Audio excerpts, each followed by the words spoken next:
Olá pessoal, sejam bem-vindos a mais um episódio e hoje a gente vai falar de sustentabilidade e inovação na indústria química.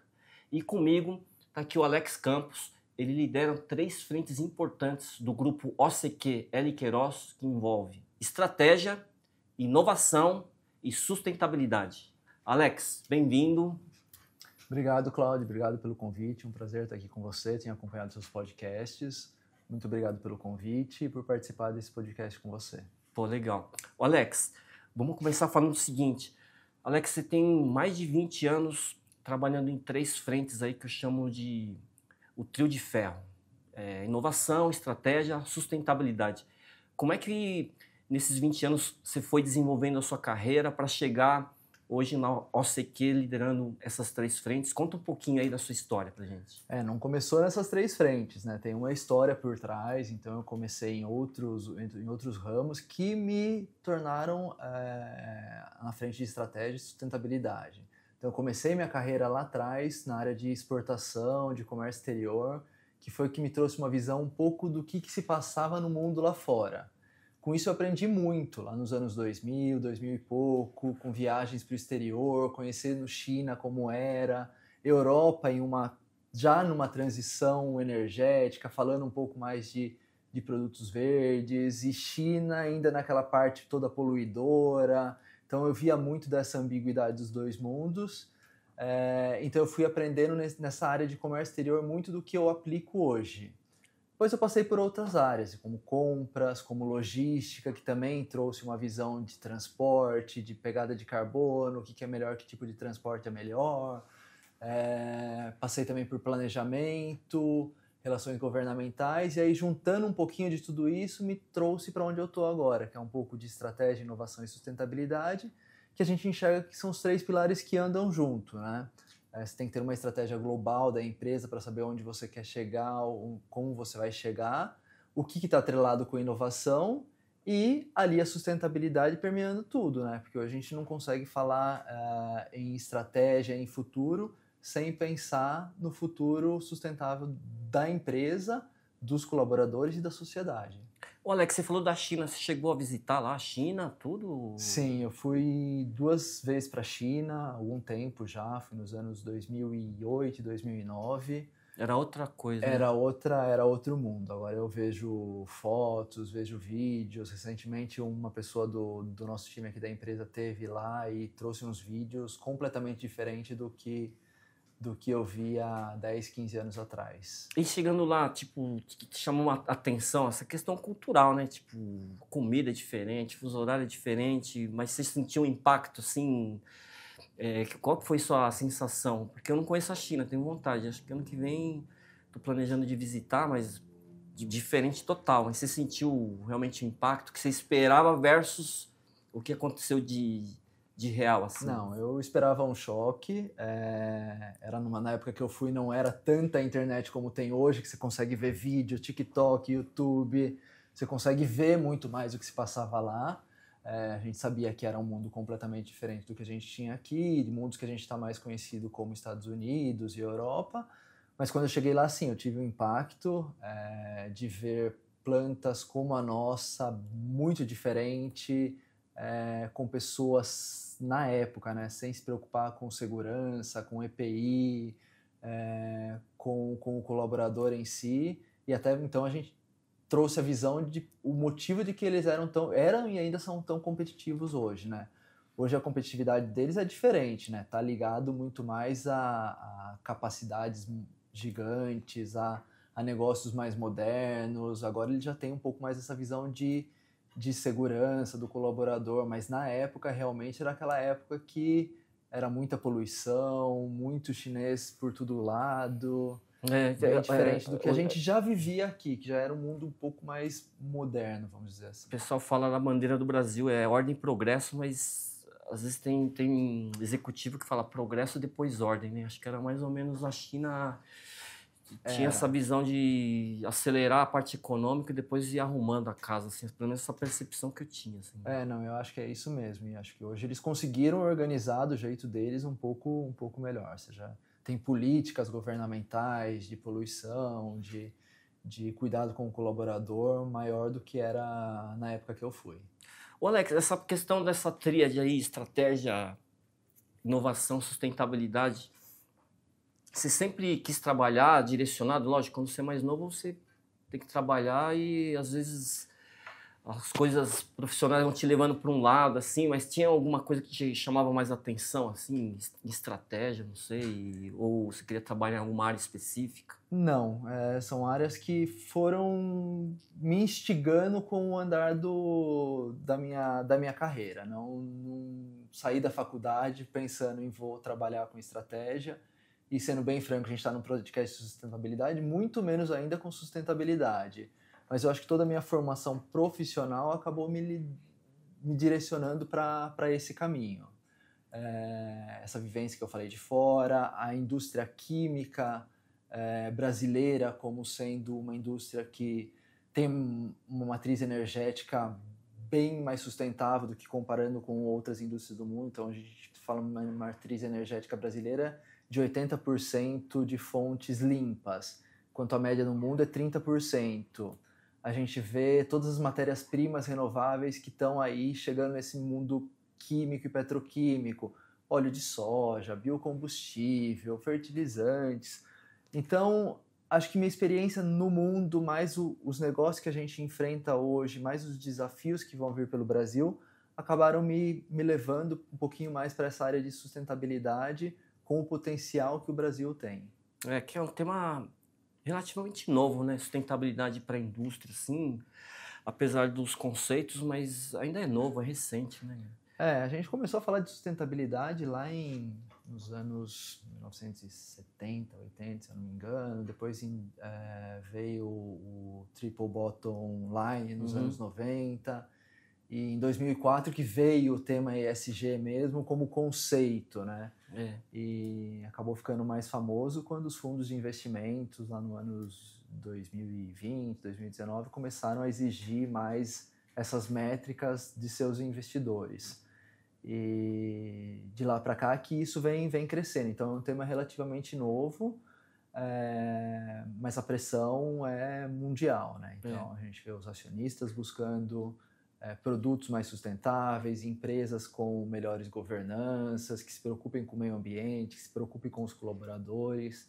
E isso são dois pilares inegociáveis que a gente tem aqui no grupo, né? Que é a questão de segurança e meio ambiente. Então a gente trata como não tem negociação nesses dois temas, segurança do colaborador, dos nossos processos, e o meio ambiente, a comunidade em volta, são temas inegociáveis para a gente no grupo. Pô, legal. Essa questão também de estratégia, sempre tem os novos entrantes, né, que a gente fala. Tem os competidores, mas às vezes vem um entrante novo no mercado que você nem espera. Aí eu tenho sentido, assim, devido aos avanços tecnológicos também, mudanças de mercado, fusão, aquisição, que vai tendo essas mudanças. E aí o grupo OCQ, em 2023, acabou fazendo a aquisição da L Queiroz. Aí conta um pouquinho dessa experiência, como é que você vivenciou isso, uma mudança bastante grande, ainda mais o grupo OCQ, que é normalmente eu ouço muito de fusões e aquisições, mas de grupos internacionais, é um grupo nacional. Conta como é que foi esse viés do Alex vendo essa mudança, como é que você vivenciou isso? Não, exato. Então deixa eu contar um pouquinho do grupo OCQ também, quem é o grupo OCQ, quem é a L Queiroz e onde a gente estava localizado. O grupo OCQ é uma empresa familiar, gerido por dois acionistas principais, que é o Francisco e o Domingos, e hoje na organização os filhos deles também trabalham. É uma empresa de 40 anos de existência, 41, 42 anos de existência, então é relativamente nova, que surgiu na garagem da casa deles, fabricando um único produto, que era a cola PVA. A cola PVA é aquela cola que você usa na escola, sabe aquela cola branca? Exato, é a cola branca. Então aquela história que começou na garagem e hoje é um conglomerado de empresas do grupo OCQ. A gente tem 22 empresas no grupo, de diversos segmentos, todas muito ligadas ao químico e petroquímico, mas com diversas aplicações, segmentos, linhas de produtos diferentes. E em 2023, o grupo fez o seu maior aporte em aquisição de empresa, que foi a aquisição da L Queiroz, que aí sim eles entraram no ramo petroquímico, né? A L. Queiroz é uma empresa petroquímica com alguns químicos de base também. E aí o grupo entrou nessa jornada petroquímica com uma das maiores aquisições que eles fizeram até o momento. E cá estamos nós hoje com uma plataforma de negócios com 22 empresas, com mais de 1.700 colaboradores em diversos estados do Brasil, com plantas também na Argentina, escritórios nos Estados Unidos. Acabamos de anunciar uma joint venture na Índia recentemente, com uma empresa local na Índia. Então, continuamos expandindo nossos negócios, não só no Brasil, mas em outras partes do mundo que a gente acredita que tem mercado consumidor para nossos produtos e que a gente vê mercado como crescimento. A Índia é um deles, né? Uma população gigante. Né? Crescimento muito forte lá. Exato. O Alex, a coisa assim, eu sinto lá igual na Hanaoka, a gente foi seguindo a jornada da sustentabilidade, aí eu senti na pele que é uma mudança, não é seguir só a jornada, tem que mudar a cultura da empresa, né? Aí eu fico imaginando o tamanho do desafio que é você participar de fusões, aquisições com culturas, né, de empresas diferentes. E ainda a sustentabilidade exige, né, uma mudança de cultura, de mentalidade. E muitas vezes eu senti esbarrar isso lá na Hanaoka sustentabilidade é custo, isso aí só serve para grande empresa, etc. Como é que é essa experiência que você pode compartilhar dessa sua vivência de cultura, assim, de mudança para esse viés mais sustentável? E também esse desafio de mudança de cultura mesmo de empresa, você falou que são 22, 23 empresas. Deve ser um choque também isso. Não, é difícil, até porque a gente tem empresas de diversos portes, tamanhos, tipos de negócio, mas a gente tem a diretriz dos acionistas, que acho que isso é muito importante. Como eu te disse, tem alguns temas inegociáveis, como meio ambiente, como segurança, governança também, então seguir todos os processos, ter uma área fiscal, tributária muito bem estruturada, respondendo todos os requisitos, pagando imposto. É aquele beabá básico, mas que a gente sabe que tem muita empresa que não faz. Então, eu gosto de falar isso porque tem empresas dentro do grupo de diversos tamanhos. Então, desde a pequenininha até a maior, todas seguem a mesma regra. E o ESG não é um custo, não adianta negar. Ele custa, mas é um diferencial competitivo hoje. E que cada dia mais está se tornando. A gente via comprador de antigamente que o que você comprava? Era preço. Depois do tempo que entrou o mercado financeiro na jogada, era preço e prazo de pagamento. Agora a gente já está vendo as empresas falando em preço, prazo de pagamento e a pegada de carbono do produto como fator decisório. Por quê? Porque a empresa quer reduzir a pegada de carbono do teu produto final. Então, está no processo decisório de compra, e por isso que eu falo que é um diferencial competitivo, porque se você não trata bem do teu produto, se você não cuida dos seus resíduos, se você não tem uma boa eficiência energética, não consegue contornar suas emissões, isso vai para o teu produto final e você vai ter uma pegada de carbono maior e talvez o seu preço seja bom, o teu prazo seja bom, mas você acaba esbarrando ali na pegada de carbono do produto. Então, é um custo? Porque você tem que investir, tem controles a serem feitos, tem gestão, mas é o diferencial competitivo e até que te permite exportar para países como a Europa, que tem restrições muito maiores do que o mercado brasileiro.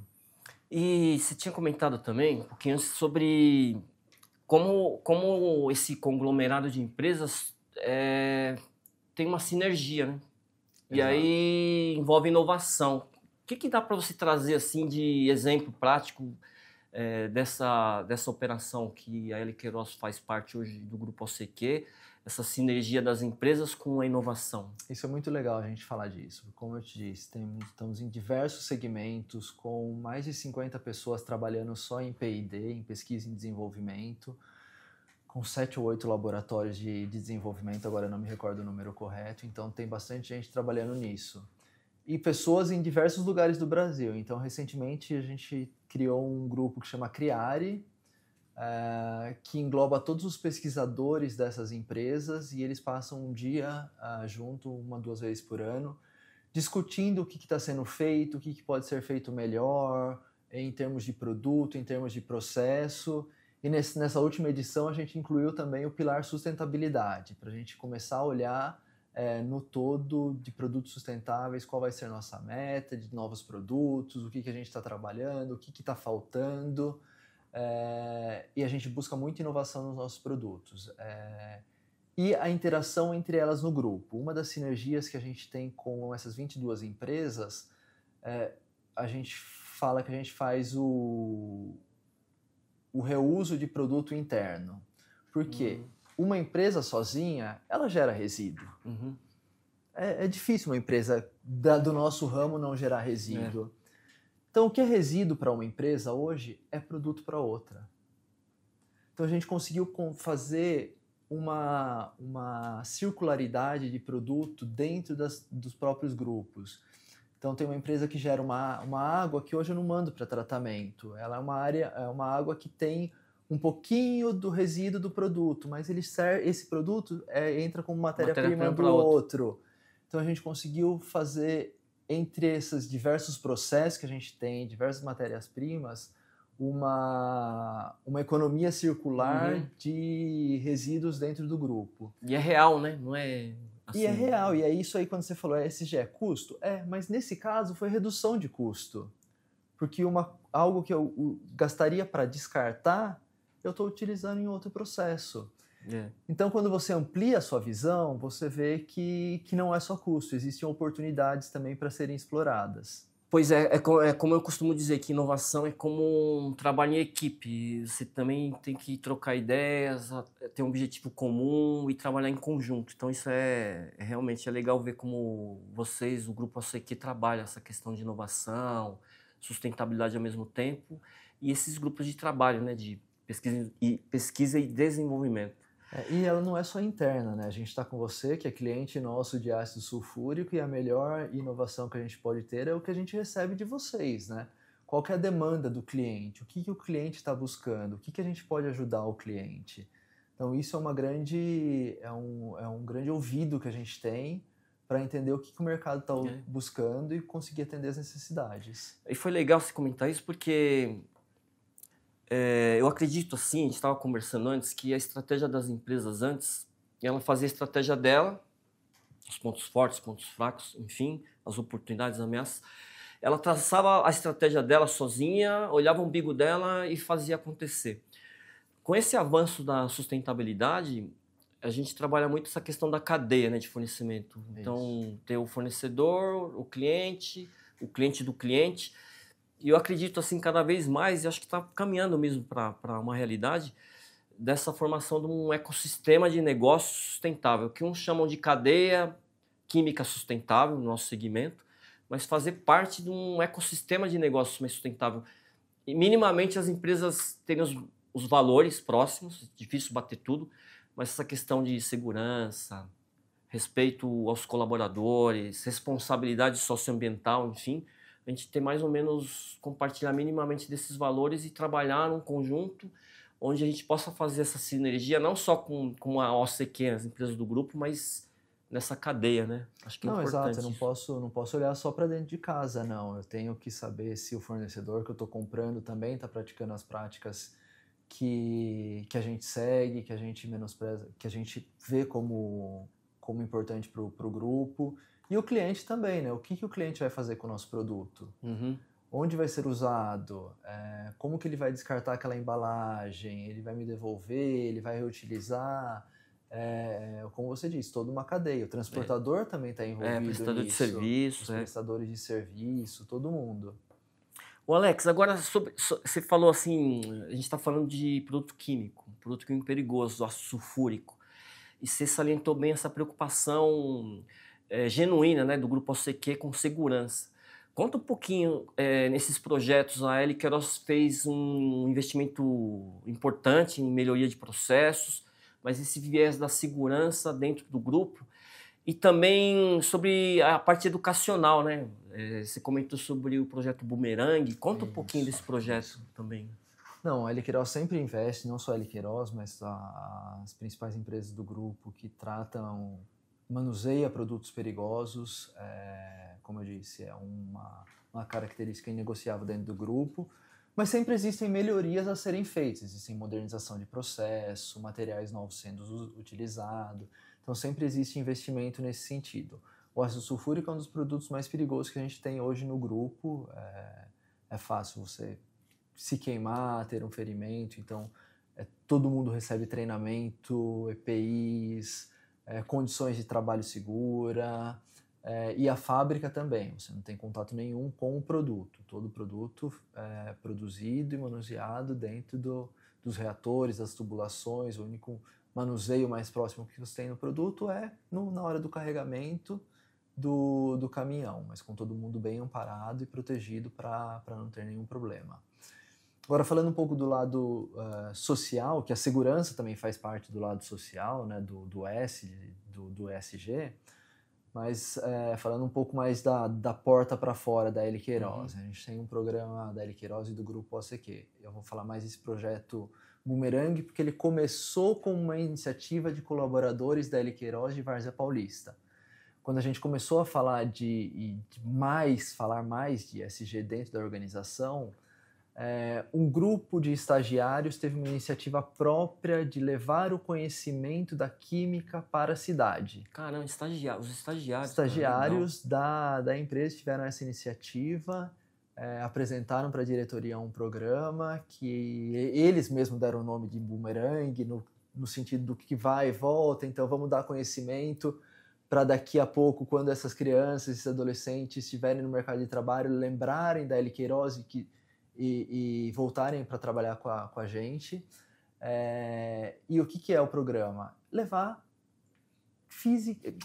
química para as escolas. Então, sabe que tudo aquilo que a gente aprende no livro, quando você tem sua pré-adolescência lá, seus 10, 12 anos, é você levar os experimentos para a escola. E isso é alinhado com as escolas e com os professores. O que eles estão aprendendo naquele semestre?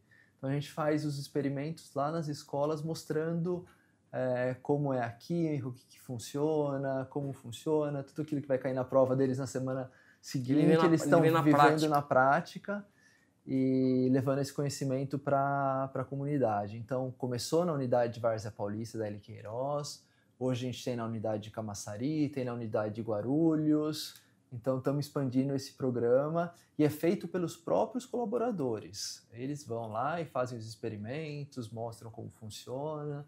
A gente tem depoimento de professor que fala chorando, que vê os alunos realmente se transformando, aprendendo do que se passou ali na experiência prática. Cara. Pô, bem legal. E é legal que deu voz, né? A uma ideia dos estagiários e ouvir e criar esse canal, não é? E perpetuou. Então a gente está falando que isso, se não me falha a memória, começou em 2021, logo depois da pandemia, 2022, e até hoje esse programa ocorre anualmente. E expandiu para outras unidades, ainda outras cidades. A gente sempre busca no social olhar para o jovem, que a gente acredita que é o futuro, e nas regiões que a gente está. Que normalmente são regiões que, não vou dizer mais carentes, coisas nesse sentido, mas regiões que você tem uma presença importante como indústria lá, mas às vezes falta mão de obra, porque às vezes as pessoas acabam saindo das regiões que a gente está para buscar empregos em outros lugares. Então a gente quer pegar esses jovens e que ele conheça o que é a química, o que é a petroquímica, e para que um dia mais tarde ele, ou os filhos, ou os irmãos venham a trabalhar com a gente, até com o senso de pertencimento que na adolescência fez parte deles. E lembrando que hoje a química é muito mal vista no mercado, né? A gente fala de poluição, de acidente, de plástico nos oceanos, tudo isso. Mas quando a gente olha para a sustentabilidade, química também é a solução. Quem que salvou a gente da pandemia com álcool gel, com um monte de produto de limpeza é químico. Sim. Biodegradáveis, mais amigáveis, né? Mais amigáveis. Então hoje a indústria passou muito por essa transformação também. Foi feito lá atrás muita coisa errada? Foi, teve muita poluição. Ainda tem empresas que não seguem normas básicas de de regulatórios ambientais, verdade, existem empresas desse nível, mas a química é primordial para a nossa sobrevivência hoje como ser humano. Ela está na agricultura, ela está na tua casa, na tinta, ela está na tua piscina, ela está na água que você bebe. Então a gente não pode falar que a química é algo ruim. A química, ela está no nosso dia a dia.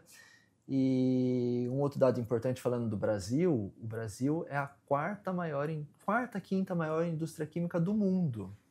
A gente tem que prestigiar isso, tem que fazer ela crescer. Ela representa 11% do PIB do Brasil. É uma indústria grande, então a gente não pode também deixar os jovens fugirem desse ramo, porque a gente precisa de profissionais para daqui 20 anos estar trabalhando na indústria química. Então o Boomerang, ele acaba conectando um pouquinho de tudo isso, trazer faz total sentido, esse amor dos jovens novamente pela química e não só olhar como aquilo, não, é ruim, faz mal. Não. A gente tem produtos químicos essenciais para a nossa sobrevivência no mundo de hoje. Eu costumo falar que tudo que você olhar aqui, ó, tem química. Tem. Aqui tudo. É uma madeira. Aqui... aqui foi um produto aliquerosa, então. Tem um formol tem um aqui, pouquinho de química na tela, na luz, em tudo. Exato. Então a gente tem essa noção da importância da química. O problema é o próprio ser humano, né? Como ele vai descartar isso. Então a gente tá... Como você descarta a sua garrafa PET? E o PET, por exemplo, vou até usar o exemplo de PET. O PET é um material que está no nosso dia a dia, no refrigerante. Total. Ele está ali e não sai mais. E o Grupo OCQ, como uma curiosidade, ele é o maior reciclador de PET do Brasil. Nossa! Com exceção das próprias empresas de refrigerante, de PET. O que a gente faz? A gente recolhe esse PET, são 2 milhões de garrafas por mês que a gente recolhe, a gente compra dos catadores, né? E eu despolimerizo essa garrafa. Então eu faço ela virar químico de novo. As duas, o ácido tereftálico e o MEG, que são as matérias-primas para fazer o PET, eu despolimerizo e eu uso ela no meu processo. Então eu deixo de ser PET e viro um produto químico que retorna como um produto químico para fazer materiais de mais longa duração. Então a gente está falando daí, eu vendo para meus clientes que fazem banheiras, que fazem piscinas, que fazem ônibus. Então não é um material, não é o PET que você está transformando em PET novamente, que ele Alex, pode ir puta case legal, eu não sabia, cara. Isso é legal mesmo, hein? É muito legal, merece muito PET por ano. Fica à vontade, pode Caramba, e aqui em São Paulo, assim? Fica, a gente usa esse produto em 3 unidades, em 4 unidades, na verdade. Em Guarulhos, em Montemor, em Piracicaba e em Várzea Paulista. Nessas 4 unidades a gente usa PET reciclado como parte do produto. Caramba, então deixa eu ver se eu entendi. Esse PET vem da onde? Dos próprios catadores, recicladores, Isso. Que coletam algo que poderia ir para um rio, para a natureza. O grupo, uma das empresas do grupo, não sei. Ele vai para uma cooperativa. Vai para uma cooperativa que separa, faz todo o manuseio e a gente compra esses PETs e ele entra no reator para a gente como uma matéria-prima, substituindo um produto petroquímico por um produto renovável. Puxa, reciclado, né? Reciclado. Porra. É muito legal, esse case é bem legal, a gente se orgulha bastante dele porque é muita garrafa PET que a gente tira do meio ambiente anualmente. E eu estava vendo uma matéria sobre um projeto de despoluição do Rio Tietê. Então, que parece um negócio assim, inimaginável, mas lógico, não vai zerar, mas vai ter um ataque assim, no bom sentido, para projetos para minimizar ao máximo esse esgoto que vai direto para o rio, tem de empresa, tem de residências, etc., mas um projeto mais firme nesse sentido e vai caminhar passos largos. Então, a gente vê muito matéria de enchente, a gente vê, né, a olhos vistos, a quantidade de garrafa PET que ainda vai para os rios. É o que eu falei, o problema não é a química, o petroquímico, o problema é o ser humano que não joga os seus resíduos de forma correta, principalmente aqui no Brasil, que a gente ainda não tem. São Paulo, nas grandes cidades a gente ainda tem coleta seletiva, mas em muitos lugares a gente não tem, né? Alex, queria que uma análise que eu estava fazendo. A pandemia teve uma interrupção e um impacto no fluxo de produtos químicos no Brasil. A maioria dos produtos químicos usados no Brasil são importados. E aí, com a pandemia, o que eu fui notando com alguns clientes da Hanaoka? Uma preocupação, porque teve a crise dos contêineres, teve lockdown na China, aí teve falta de produto, a alta de preços. E aí eu notei assim, um movimento, depois que a pandemia foi perdendo força, de grandes clientes meus tendo preocupação de ter fornecedor local.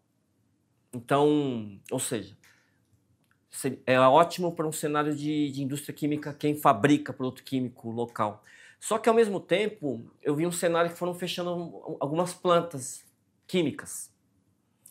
Você não acha que a gente vive assim, tem esse balanço da análise de gestão de risco, etc., tem que ter fornecedor local? A gente está vendo essa questão de guerra comercial, guerra tarifária, que tem relação com isso, até um movimento de desglobalização. E como é que você enxerga isso para a química? Porque você reindustrializar, começar a ter uma fábrica de produto químico, demora aí, não é assim, né, do dia para a noite. Como é que você vê esse movimento? Tem sentido isso que eu estou falando? Não, exatamente. Eu faço parte, a Eli Queiroz, o Grupo OCQ, faz parte da ABIQUIM, que é a Associação Brasileira das Indústrias Químicas, e a gente vê muito disso lá e com nossos clientes, nossos fornecedores. Realmente é um desafio. A indústria química brasileira chegou a quarto, quinto lugar hoje no mundo, mas com investimentos feitos nos anos 80, 90, vale mais início dos anos 2000. De lá para cá, realmente, existe muita empresa fechando, mas a gente tem notícia boa também. Existe um programa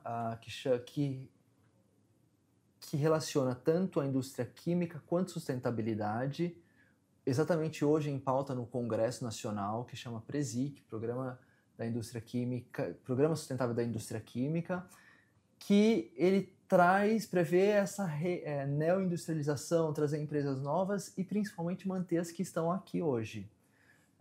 E por que isso? Porque a China, ela aportou quase 2 bilhões de dólares em programas de incentivo. A Europa fez o mesmo.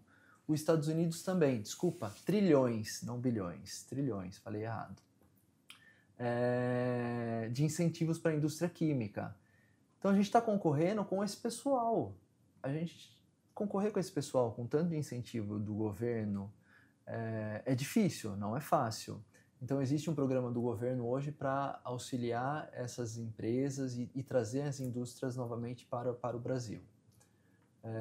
Linkado com sustentabilidade também. Você tem que ter a moeda de sustentabilidade no seu pacote, seja com desenvolvimento, com redução de carbono. Então é um programa muito legal que está em discussão no Congresso atualmente e que pode trazer essas empresas de volta ou principalmente manter as que ainda continuam aqui, para não deixar mais fábrica fechar. Mas o mercado está competitivo, né? Isso é fato. Em que sentido, assim, competitivo na questão do quê? Competitivo dessa guerra comercial, de sobrar produto de um lado e para o outro. A China, ela expandiu muito nos últimos anos, maior do que a capacidade do mundo de consumir. E aí, com uma guerra comercial com os Estados Unidos, com a Europa também um pouco. Então, para onde esse produto vem? Para os países que estão em crescimento. Brasil é um grande destino para produtos. Alex, no início do ano, a Yara fez um anúncio, né? Isso está conhecimento público, dela descontinuar a unidade dela de fosfatados. E isso envolve sulfúrico também. Aí, se não me engano, aí você me corrige que você conhece o mercado melhor que eu. Acho que de sulfúrico ela tinha um market share aí de 25%, não sei, nacional. A gente chama de sulfúrico, a gente tem 2 mercados que a gente chama de sulfúrico. O cativo, que é quem produz sulfúrico para ter uso próprio, a Yara era um caso deles, né? Ela produz o sulfúrico e tinha a rocha fosfática que ela usava o sulfúrico como matéria-prima. E tem o que a gente chama de mercado livre, que é o uso de sulfúrico para todos os outros mercados que não o fertilizante. Tá. Então, esses 25% que você me fala, me vem à mente o mercado de rocha para fertilizantes.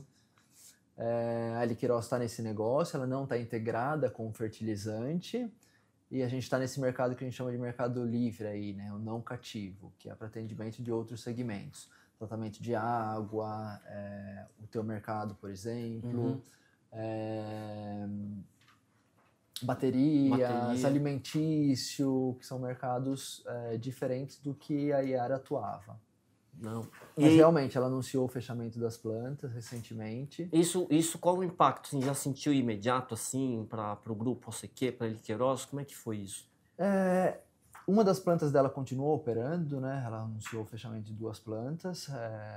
Como eu te disse, grande parte do volume dela era para cativo. Então, talvez quem sinta mais seja o pessoal de fertilizante, né? E o Brasil não é autossuficiente, né? Não é, exatamente. O que é uma pena, uma fábrica que realmente fecha e dá uma dor no coração.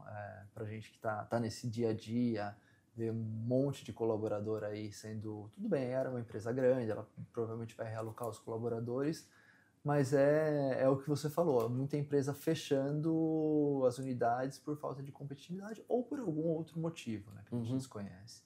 Ô Alex, como é que você vê essa questão do mercado de carbono, química verde, química renovável? A gente falou de inovação, etc. Como é que se enxerga esses temas assim, o grupo enxerga? O mercado de carbono é uma legislação nova que está entrando aí, né? Então, não me recordo exatamente as datas, mas a partir dos próximos anos as empresas vão ser beneficiadas ou penalizadas conforme o seu inventário de emissão de carbono. Então a gente acompanha isso muito de perto. A Eli Queiroz, por exemplo, já tem inventários desde 2013, sendo feito, acompanhadas, outras empresas um pouco mais recentes, algumas entrando agora. Isso vai ser uma tendência mesmo? Isso vai ser uma tendência, vai ser uma moeda de negociação, né? Você vai ter os limites que você pode, se você ultrapassar esses limites, você vai ter que negociar no mercado de carbono para continuar a tua operação. Isso já funciona muito na Europa, em outros países, tem o mercado regulamentado e o mercado espontâneo, mas isso vem com regras para os próximos anos. Então, as empresas estão se preparando para isso. Muitas empresas não têm esse conhecimento ainda. A gente vê bastante empresa É complexo, pequena, né? Também para empresa menor assim. É complexo. E, de novo, está naquela fase do ESG, custo. Ele mas talvez amanhã ele possa ser uma vantagem competitiva para você. Porque se você for uma empresa que consegue realmente ser eficiente nos seus processos, você pode estar abaixo da sua emissão e começar a vender esses créditos que você tem. Então ele pode ser uma linha nova de receita para você lá no seu DRE. Tem aquela frase, mas é verdade, você chega primeiro bebe água limpa, né? Exato. Então, e sabe o que eu vivenciei lá na Hanaoka? Essa questão de custo, não serve para pequena empresa. Eu mesmo, quando fui implantando esses conceitos, eu não tinha certeza que era. Eu achava que valeria a pena por questão estratégica, ou poderia conquistar novos clientes, mas era um achismo, assim, porque não tinha muita referência. E o que eu vivenciei? Cara, ajuda demais, cara. É custo, mas, assim, melhora o relacionamento com o fornecedor, você consegue fornecedores novos. Sim. Se você não conquista cliente novo, te ajuda a não perder os clientes que você já está atendendo. Então, foi uma coisa que eu vivenciei na prática, assim, e quando surge alguma coisa que é uma tendência, igual você comentou do mercado de carbono, e que tende a ser mais solicitado, mais controlado, aí já me dá essa vontade de começar na frente, porque você saindo antes, você se beneficia antes também. Exato. É uma coisa nova, né? É nova, mas é nova para o Brasil, né? Porque a gente já está falando em ESG, a gente está uns passos atrás, na verdade, né? O Brasil tem mesmo a China avançou muito, né? Sim. E o Brasil tem um potencial grande com a sua matriz energética, né? A gente tem uma matriz energética excelente, limpa. A gente tem muito potencial para biodiversidade, então a gente está falando de cana-de-açúcar, a gente está falando de óleo de soja, a gente está falando de uma área plantável gigante. E tudo isso pode virar produtos químicos. E o Brasil não vai ser a Europa e não vai ser a China que vai ser esse precursor dessa transição para mercados renováveis. É o Brasil. O Brasil tem 20% da biodiversidade do mundo. Está tudo concentrado aqui. A gente tem clima, a gente tem sol, a gente tem água, a gente tem uma matriz energética barata, a gente tem área.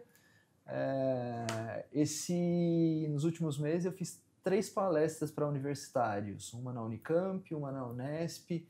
e uma na USP, na Semana da Engenharia Química. E para todos eu falo muito disso. Ainda esses produtos de fontes renováveis, eles são caros. Não tem processo tão desenvolvido quanto o processo químico, mas vocês que estão aqui estudando hoje, pensem nisso. É o futuro do Brasil para ser destaque em questão sustentável, em questão de novos produtos, em inovação, em menor pegada de carbono. Mas a gente precisa de vocês aí, jovens que estão na faculdade, buscando por essas novas tecnologias. As tecnologias conhecidas no mundo inteiro para processos químicos, petroquímicos, já estão aí há dezenas de anos no mercado. Mas cana-de-açúcar quem tem, milho, plantação, é o Brasil. A gente tem muito a aprender, desenvolver e criar. E não só aquela essenciazinha que veio para fazer um cheirinho, produtos químicos mesmo. Como exemplo, a L. Queiroz tem uma linha de plastificantes oriundos de óleo de soja.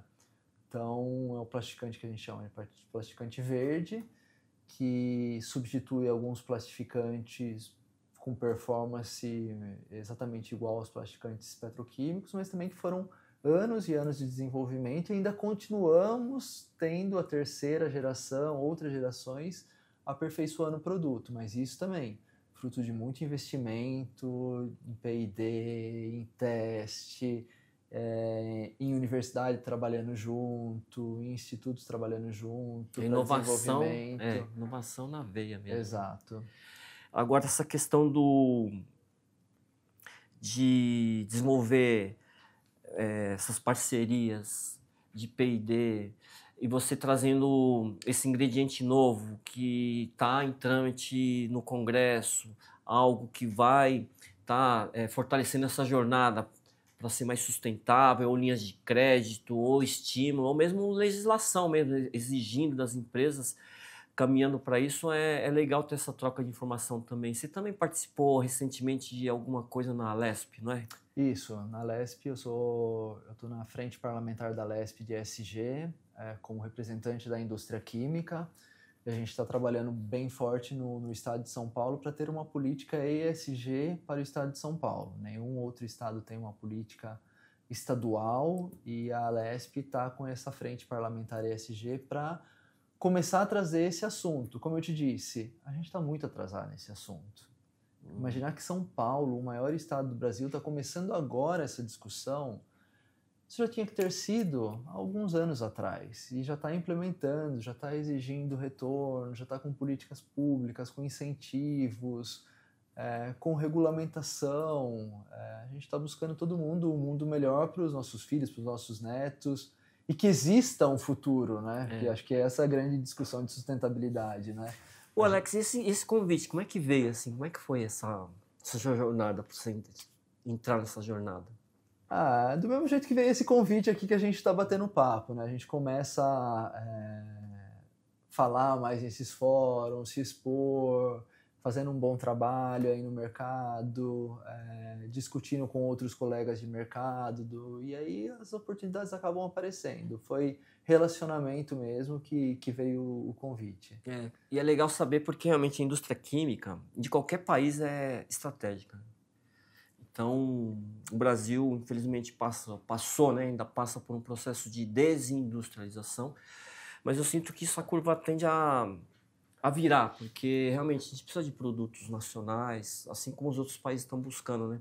Nacionalizar sua produção, etc., e olhar com mais carinho para a indústria, né? Quem fabrica de fato produto químico, investe em produção, em melhoria de processos, made in Brasil mesmo, uma coisa assim que a gente precisa desenvolver melhor esse mercado de produtos nacionais. É uma tendência aí, vamos não só torcer, mas trabalhar para que isso vire realmente uma realidade, uma tendência forte. Como você disse, o Brasil a indústria química é a indústria das indústrias, né? A indústria de base. Tudo aqui que a gente está tem químico e a gente precisa fortalecer mais essa indústria brasileira. E aí também eu vejo que depende muito dos empresários, tá? A gente também tem que valorizar o que está aqui no Brasil. Vai ter oportunidade lá fora? Vai, mas amanhã o cara vai estar. Quanto você vai gastar para trazer o produto de lá aqui? Quanto você vai deixar de gerar emprego aqui? É uma troca justa, vamos dizer. Sustentabilidade é um pouco disso, no social também, né? É óbvio que você também tem que estar no mercado com o teu produto, você não pode deixar de ser competitivo, mas às vezes trocar 6 por meia dúzia não é a melhor opção quando você olha um todo. O Alex, você lidera aqui uma parte importante dentro do grupo, né? OCQ. Você acha que o grupo OCQ é um grupo sonhador, no sentido de acreditar mesmo na indústria, de estar investindo, de produzir? Mesmo a aquisição da L. Queiroz não foi uma coisa um sonho do grupo? Olha, excelente pergunta. Você fez essa pergunta como foi a aquisição da L. Queiroz lá pelo grupo, e uma das coisas que eu não te contei eu era da L. Queiroz, eu vim para o grupo quando a L. Queiroz foi adquirida. E a L. Queiroz sempre foi de fundos financeiros, de banco, de fundo de investimento, nunca teve um dono que gostasse de produto químico. E hoje a gente está num ambiente que os acionistas gostam de produto químico, entendem de produto químico, está no sangue deles. Cursaram química na Oswaldo Cruz Química, por isso que o grupo chama OCQ, de Oswaldo Cruz Química. Então eles gostam desse apetite de química e de novos investimentos. Eles buscam isso, a gente sente no dia a dia essa ambição, esse gosto por querer coisas novas, por desenvolver. Falei o número de pessoas que a gente tem em pesquisa e desenvolvimento, tanto de laboratório que a gente tem, e continuamos na ambição de crescer e de ter mais sinergias para o grupo. Tem muita coisa que a gente vê no mercado ainda mercado que a gente gostaria de estar atuando, mercados que a gente já está com um pezinho lá e quer crescer. E isso faz toda uma diferença para a gente que veio de fundo de investimento, de banco, que olhava, vou ser generalista, olhava só a última linha do balanço. Agora sentar na mesa com alguém que entende do produto, que já vê de onde aquela molécula foi, para onde ela vai, o que mais que dá para fazer, é um negócio assim super prazeroso para a gente que tá na organização. Não, legal, é muito legal. E você sabe melhor do que eu, para a indústria química nacional, talvez a gente esteja no período mais desafiador dos últimos 30 anos. E ter um grupo que investe, que acredita, que adquiriu uma empresa, e ainda mais nacional, é um fato assim que tem que dar destaque realmente. De acreditar na produção, de acreditar no Brasil, porque eu falo que você investir é queimar caixa, né? Você investir numa empresa, você vai investir, mas não tem certeza. Você não tem certeza se vai voltar ou não. Mas sem o investimento ao mesmo tempo, você vai ter certeza que não vai ter retorno sem investimento. Mas realmente investir no Brasil, na atual conjuntura para a indústria química nacional, realmente é de se tirar o chapéu, realmente. Não, e com uma taxa de juros do jeito que está o Brasil, né? Você olha, vou deixar meu dinheiro no banco ou vou investir? Mas eles têm muita visão de futuro mesmo. A taxa de juros, espero que caia um dia, né? Ela vai cair. Então, a gente quer um negócio que seja perene, que continue dando resultados para a gente continuar crescendo. Se investe muito, não só em novos negócios, mas também na manutenção dos próprios negócios. Em reforma de planta, em segurança de processo. A gente está investindo muito nessas frentes. Não, legal. E lembrando que a gente está gravando esse podcast nas instalações do Grupo OCQ. Infelizmente não dá para vocês verem aqui, mas é muito legal. Parabéns pelas instalações. Obrigado. A gente está chegando ao final do nosso podcast, mas Alex, que recado que você pode dar? Você já adiantou, deu um spoiler aí, mas que recado que você pode dar para essa galera nova que quer trabalhar com inovação, que gosta de química? Se você encabeça aí um tripé muito forte envolvendo inovação, estratégia, sustentabilidade, que recado que você pode dar para essa galera que quer entrar nessa jornada aí de uma forma inspiradora aí? Vamos ver o que você pode falar para eles. Claro, a gente tem, acho que provavelmente, idade muito próxima. E na minha adolescência, pelo menos, eu sempre ouvi que o Brasil era o país do futuro. Não vi ele chegar ainda. Espero que esse pessoal que esteja na faculdade, eu diria que o Brasil é o país do futuro da sustentabilidade. Com tanto de produto que tem, renovável, com a nossa matriz energética, com o nosso solo, com a nossa água, e para esse pessoal olhar com mais carinho esse segmento. Eu acho que a gente pode ser destaque mundial em química renovável, química sustentável. E eu não diria nem nos próximos 20 anos, diria isso num curto, médio prazo. Então, para esses novos estudantes aí, invistam na química, fiquem no Brasil. Eu sei que é um pedido difícil, né? Porque principalmente o pessoal de federal já sai empregado nos Estados Unidos, em Europa, mas invistam no Brasil, invistam no país que te trouxe, porque eu acho que tem muita coisa para a gente colher de legal nessa química renovável aí do Brasil. E viva a indústria nacional. E viva a indústria nacional. É verdade. Eu acredito, o futuro está aqui. E tem um amigo meu de infância, recentemente ele saiu de uma multinacional, está num grupo nacional e ele fala exatamente isso. Como é legal ver a gestão de perto, uma indústria nacional. Então, é diferente. É diferente. Não é dizer que é melhor ou pior, é diferente. É diferente, né? é diferente. Não, legal. Alex, obrigado por essa entrevista, esse podcast, participar. Obrigado por ceder as instalações. Cláudio, eu que agradeço. Um prazer ter vocês aqui, um cliente super importante para a gente, e estar compartilhando esse momento, essa história nossa com vocês. É um prazer para mim, como pessoa, para todo o grupo, a gente poder fazer parte um pouquinho mais do que só fornecer produto, fornecer também essa experiência aqui, esse bate-papo super gostoso que a gente teve hoje. Legal. Obrigado, gente. Até a próxima. Obrigado.